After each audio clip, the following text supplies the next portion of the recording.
হরি বল। রাধে রাধে। অক্ষয় তৃতীয়া থেকে শুরু হয়েছে চন্দনযাত্রা মহোমহ উৎসব। এটি পালিত হবে 21 দিন যাবৎ। তাই আপনাদের বাড়ির গোপাল সোনাকে বা শ্রীকৃষ্ণ বা শ্রীকৃষ্ণের সমস্ত অবতারের যে বিগ্রহ আপনাদের বাড়িতে আছে অবশ্যই কিন্তু চন্দন শৃঙ্গার করুন। আর এটি চলছে বৈশাখ মাস। বৈশাখ মাসে প্রাতঃস্নানের অনেক মাহাত্ম্য শাস্ত্রে বর্ণনা করা রয়েছে।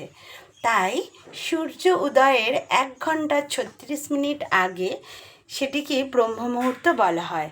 অবশ্যই আপনারা ব্রহ্ম মুহূর্তে স্নানের চেষ্টা করুন। যাদের অভ্যাস নেই আস্তে আস্তে চেষ্টা করুন, অবশ্যই হয়ে যাবে। আর এখানে শৃঙ্গার চলছে অচ্যুত সোনার। দেখুন, অচ্যুত সোনাকে দর্শন করাচ্ছি।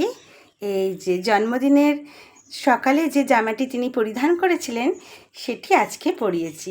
মুখটা দেখুন কত সুন্দর লাগছে।